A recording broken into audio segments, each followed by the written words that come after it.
So it's great to join you all for dinner.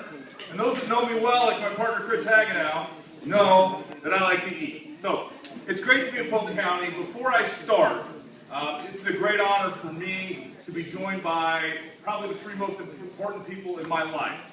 That is my mom and dad and my wife Marcy.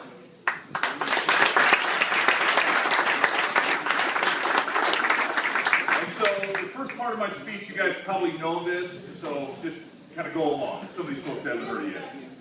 I grew up in Ankeny.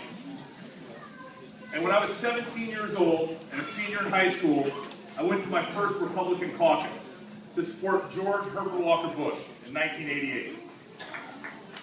And I got elected to the Polk County Convention as a delegate. So I have been active and involved in Republican politics in Polk County since 1988. And now I stand before you as a candidate for the United States Senate. A lot's changed since 1988. At that time, Ankeny had about 18,000 people. We had Governor Branstad, Senator Harkin, and Senator Grassley. So Ankeny's about 50,000 people, and we no longer have Senator Harkin as of 2014. And that is good news for Republicans. But growing up in Ankeny, I was a little bigger and a little faster than my peers. So a guy named Coach Fry came to me and offered me an athletic scholarship. And I went to the University of Iowa and played football for Coach Fry. But the first day on campus, I realized that I might be a serviceable or even good academic, all-Big Ten, academic, all-American football player, but I would never go to the next level and play in the NFL. So I used that scholarship to graduate in 3.5 years from undergrad. My senior year of football, in 1992, I was enrolled in both an MBA program in Iowa and law school.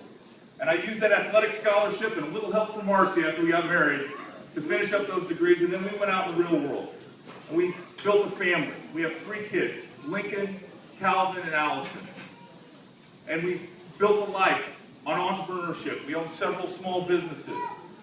And in 2002, I was your party's nominee for state treasurer. And while I was unsuccessful in that, I did have a tremendous opportunity to be appointed by President George W. Bush to be the United States Attorney for the Southern District of Iowa.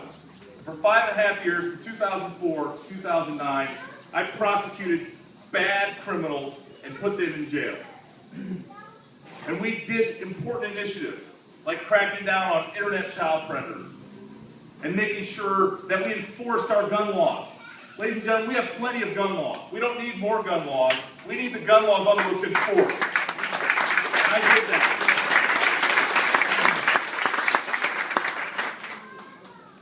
And the question keeps coming up as I meet people all over the state of Iowa is, Matt, why are you doing this?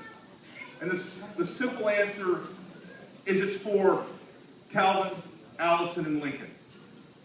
We are handing them, not the American dream, we are handing them $50,000 in long-term debt to every one of them. If they happen to be a taxpayer, which I fully expect they will, if we get them through school, they'll, as of today, have $150,000 in long-term debt. Ladies and gentlemen, that is immoral.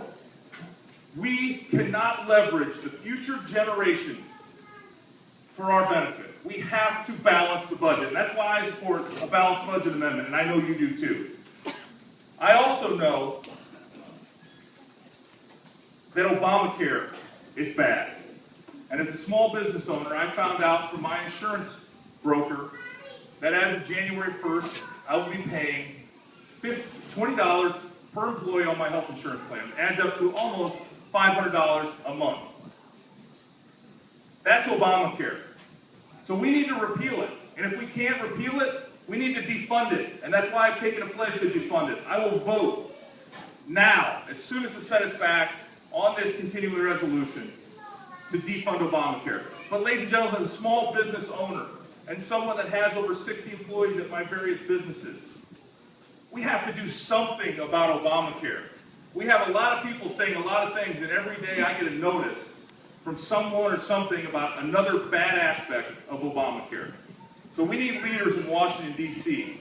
that will take this bull by the horn and rein it in. Because I have a message for American workers. The Democrats are not your friend.